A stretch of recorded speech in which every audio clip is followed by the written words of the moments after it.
Assalamualaikum warahmatullahi wabarakatuh.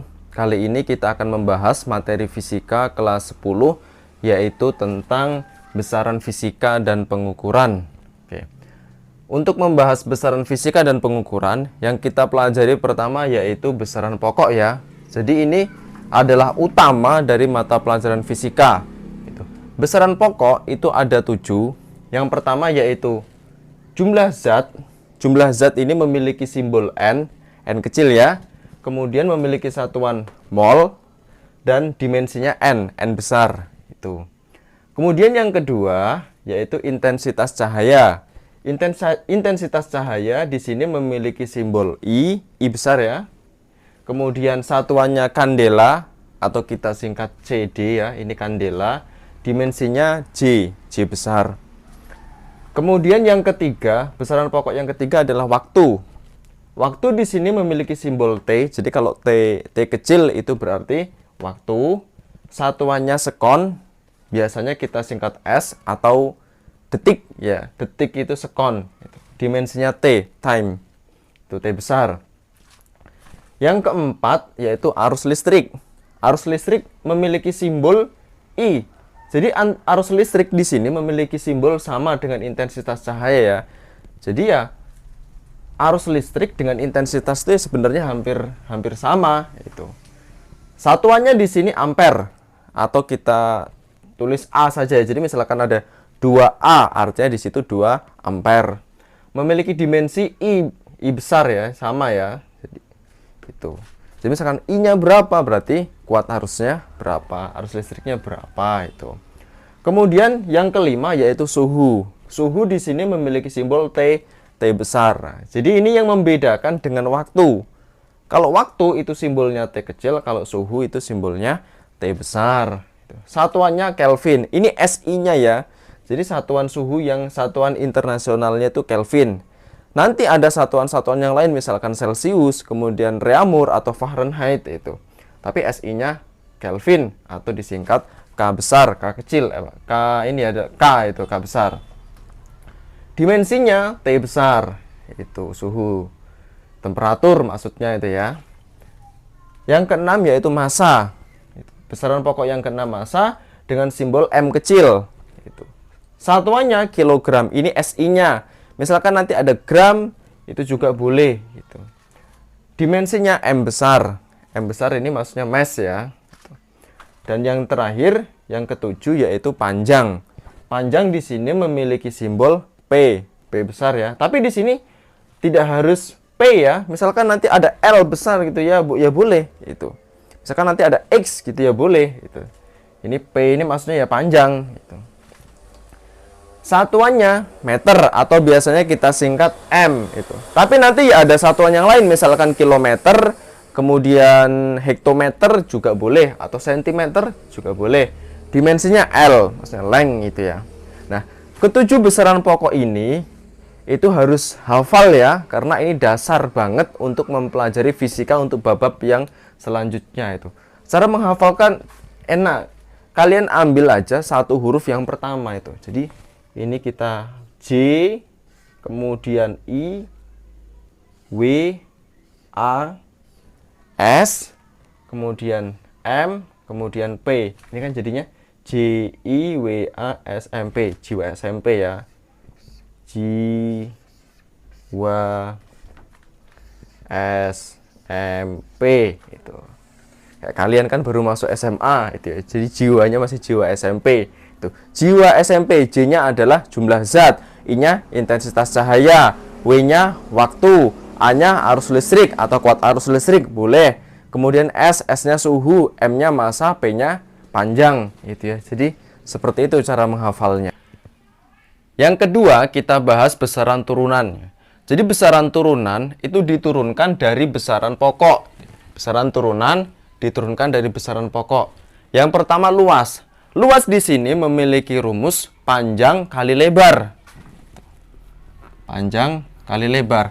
Panjang di sini termasuk besaran pokok ini kan P, satuannya meter. Nah, lebar juga itu ya sebenarnya masuk ke panjang itu.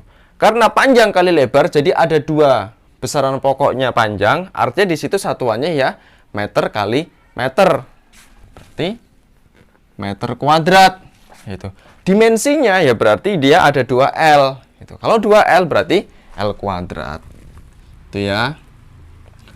Kemudian yang kedua, kecepatan. Kecepatan itu V ya, V kecil itu. Jadi nanti untuk membedakan dengan volume, kalau volume itu V-nya besar. Ini volume. Kalau V kecil tuh kayak gini. Jadi kalau kamu tulis biasanya dikasih ini loh. Ini membedakan. Nah, jadi kalau kayak gini V kecil gitu ya. Kecepatan itu memiliki rumus panjang atau biasanya kita tulis ES itu. Atau P juga boleh. Panjang dibagi dengan waktu. Itu, S per T ya. S per T. Nah, S-nya di situ atau panjangnya memiliki satuan meter. Satuannya meter. Kemudian T-nya atau waktunya di sini memiliki satuan sekon ya, berarti per sekon ya. Itu. Per sekon. Nah, S-nya atau panjangnya memiliki dimensi L. Kemudian waktunya memiliki dimensi T besar. Berarti L per T. Atau kalau misalkan T-nya ini kita naikkan ke atas berarti L T negatif 1. Jadi kalau misalkan dari bawah naik ke atas itu jadi pangkat negatif 1 ya. Itu jadi L T min 1. Nah, meter per sekon ini juga boleh kamu tulis gini. Meter sekon pangkat min 1 juga boleh.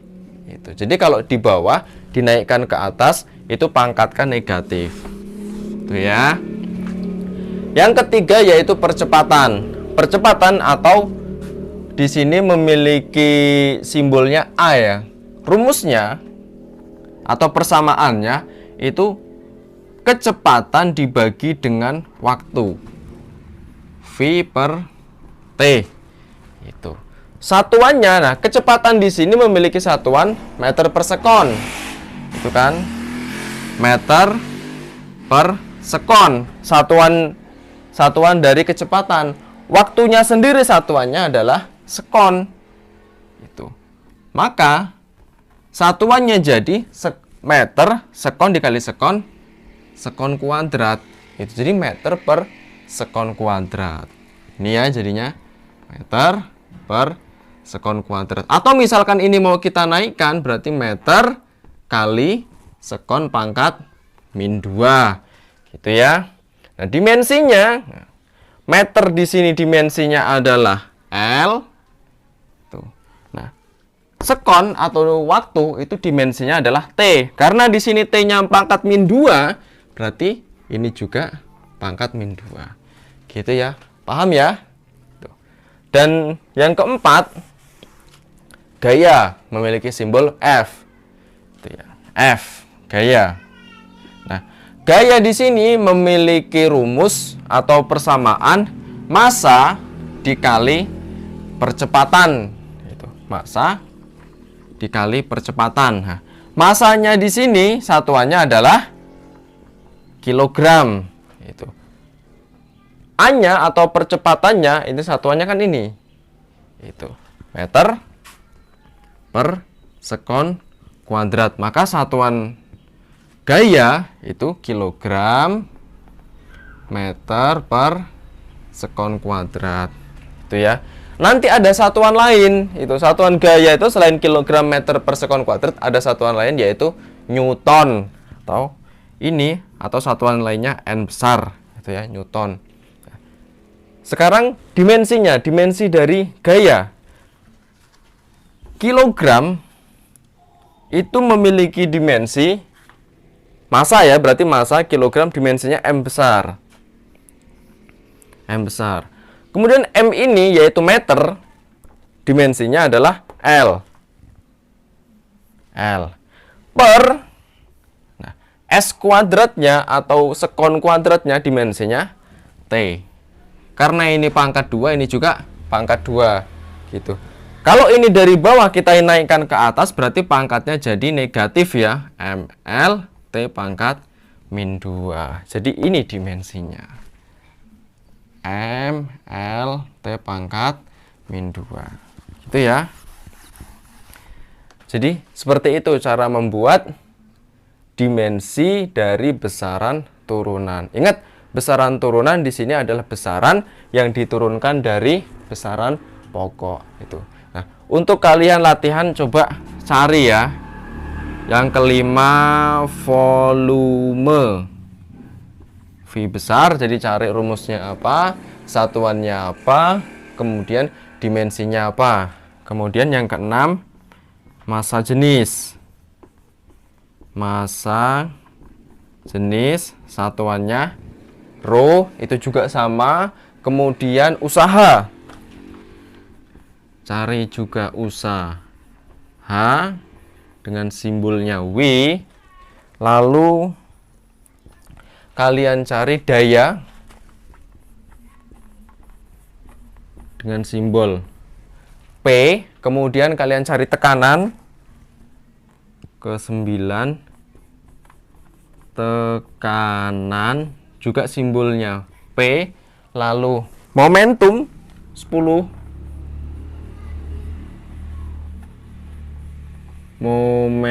momentum satuan apa, simbolnya P. P juga. Dan yang terakhir cari 11, impuls. Impuls ya, impuls dengan simbol I itu. Jadi coba dicari dari nomor 5 sampai nomor 11 ini untuk rumusnya apa, kemudian satuannya apa, dan dimensinya bagaimana. Yang ketiga, kita bahas tentang notasi ilmiah. Jadi notasi ilmiah itu memiliki persamaan dasar A dikali 10 pangkat N. Dengan A-nya itu adalah bilangan penting.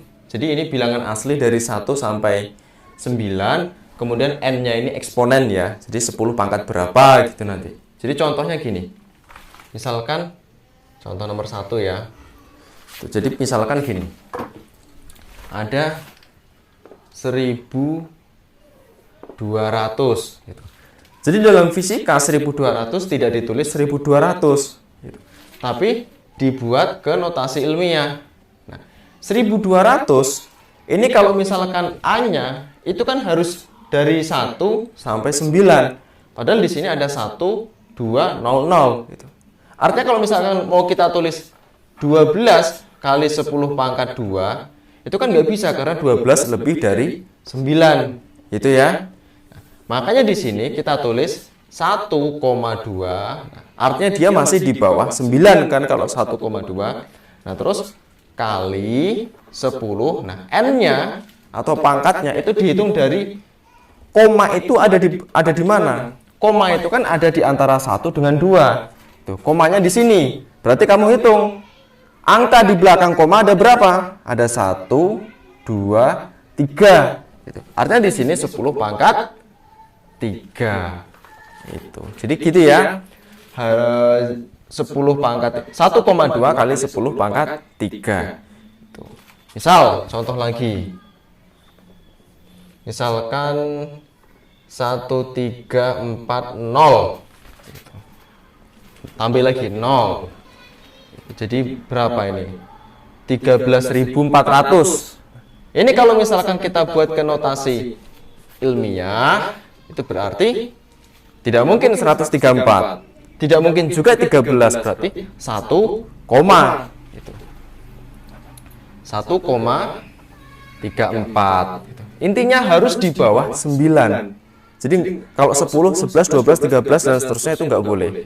1,34 kali 10. Nah, pangkatnya dihitung di koma itu ada di mana? Ada di sini kan, berarti dihitung 1, 2, 3, 4, berarti 10 pangkat 4. Itu ya. Contoh ketiga. Misalkan 2564. 2564. Maka ini jadinya kalau misalkan kita buat dalam notasi ilmiah itu jadinya 2,564 kali 10 pangkat 1, 2, 3. 10 pangkat 3. Itu. Ini kalau pangkatnya positif. Nah, sekarang kalau misalkan kayak gini. Nomor 4. 0,003. Itu 0,003. Ini kalau misalkan kita buat ke notasi ilmiah, maka jadinya 3 kali 10 pangkat hitung sampai ke angka itu berapa banyak angka yang di belakang koma. Ini kan komanya di sini. Sampai ke dia ada berapa ini? 1, 2, 3. Ada 3 angka kan? Berarti ini 10 pangkat 3 kali 10 pangkat min 3. Gitu. Lagi. Misalkan 0,00032. Itu. Misalkan. Maka ini jadinya 3,2 kali 10 pangkat. Ini dihitung berarti dari sini. 1, 2, 3, 4, 5. Itu. Jadi cuma sampai 5 aja. Kenapa? Karena 2-nya ada koma di sini. Berarti hitung sampai angka dianya sendiri. Gitu. Jadi 1, 2, 3, 4, 5. Berarti 10 pangkat min 5. Satu contoh soal lagi. Nomor 6. Misalkan 0,0000911. Misal. Maka ini jadinya 9,11 ya. Itu kan nggak boleh kalau 91 atau 911 kan nggak boleh. Berarti 9,11 kali 10 pangkat. Hitung dari sini 1, 2, 3, 4, 5, 6. Itu sampai 10 pangkat min 6. Gitu ya. Itu tentang notasi ilmiah. Selanjutnya kita bahas yang keempat, yaitu angka penting.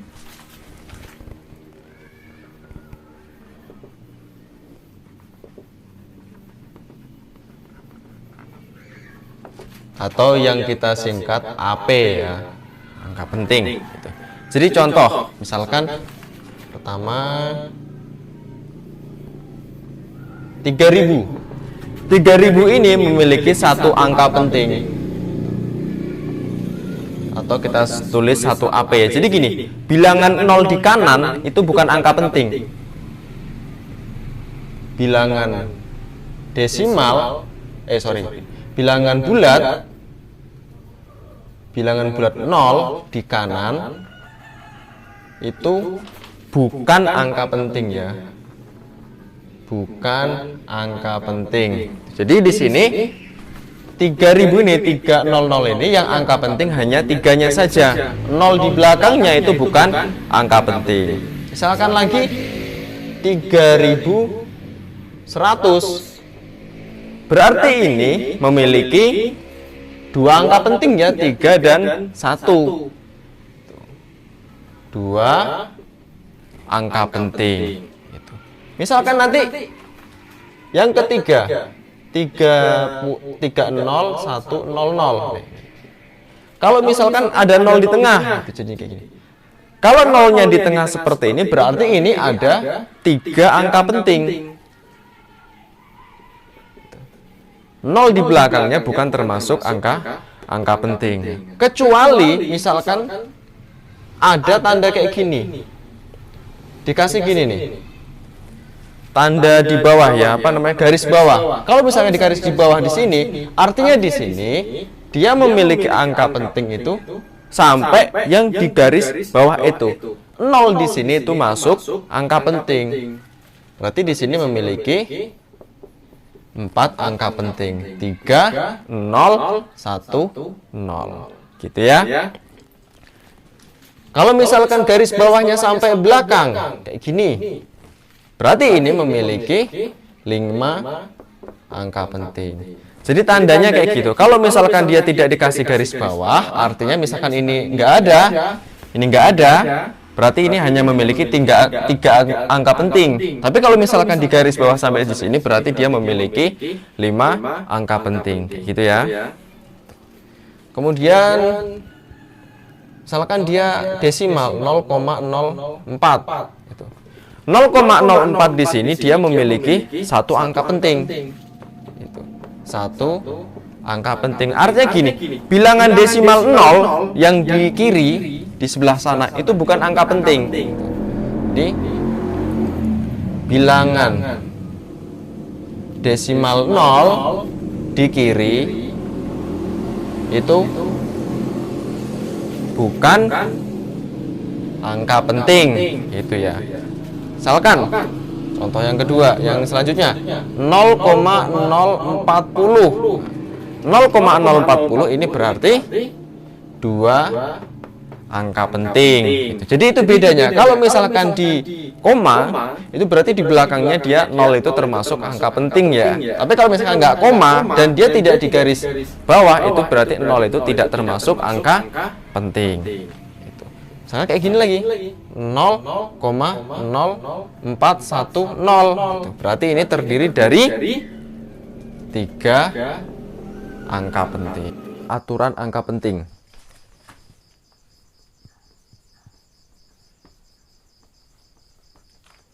Aturan angka penting. Jadi yang pertama itu aturan untuk penjumlahan dan pengurangan.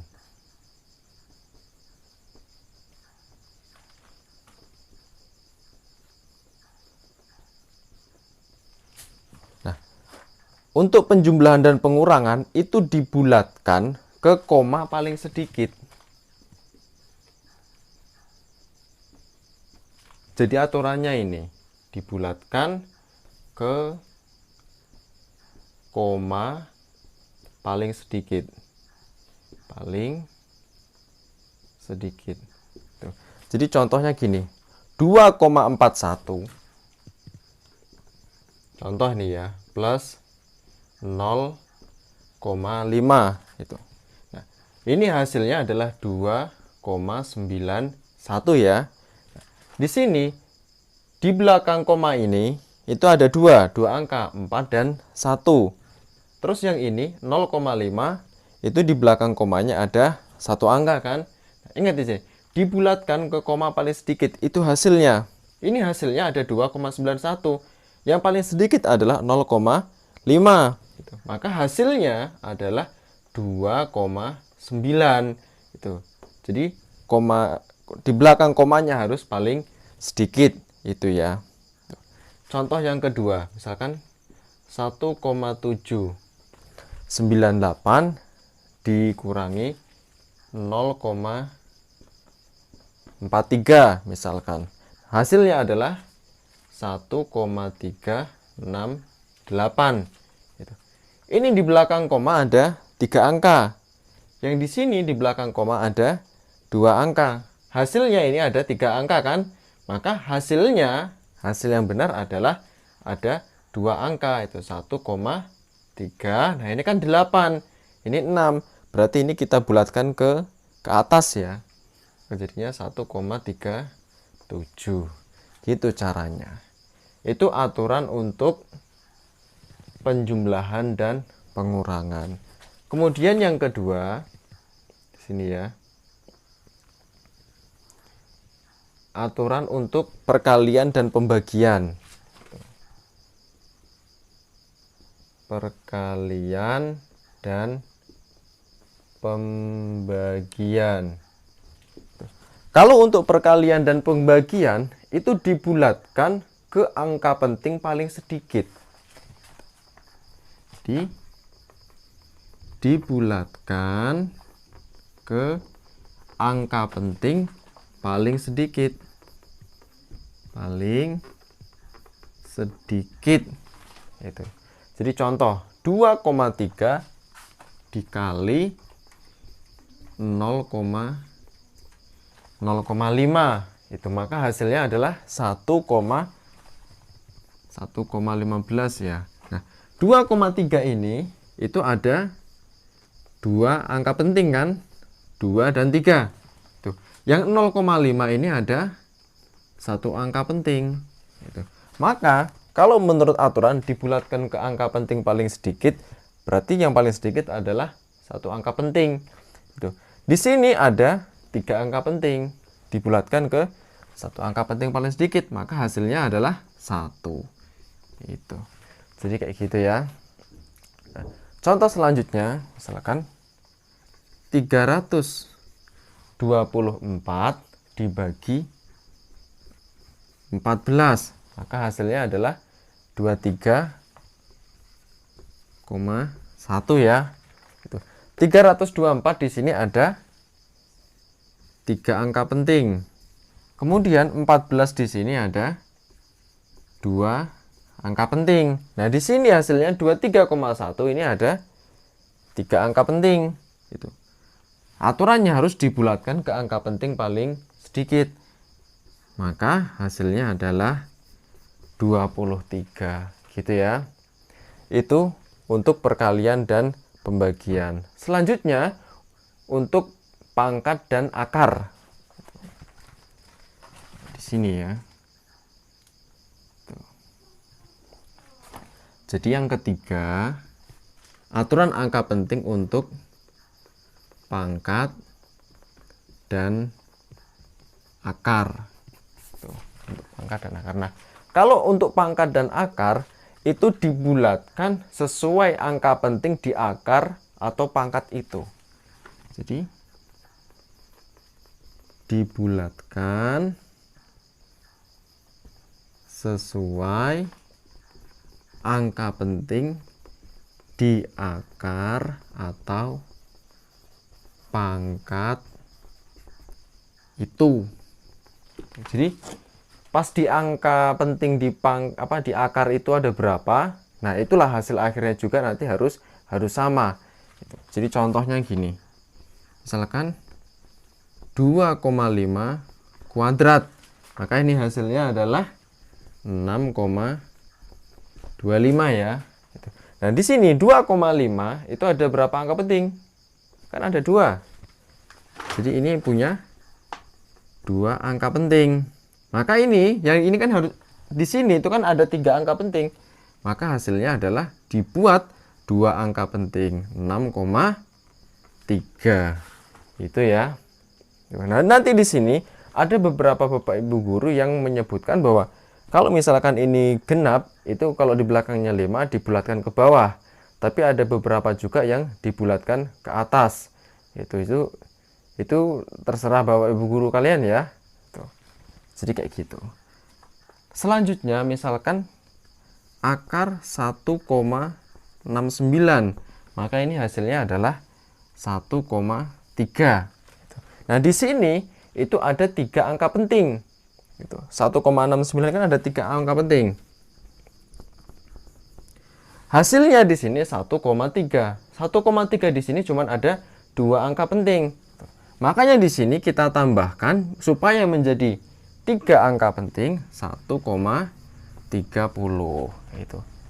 0 di belakang itu tidak merubah nilai itu. Tapi di sini sudah menjadi 3 angka penting. Jadi seperti itu ya. Itu.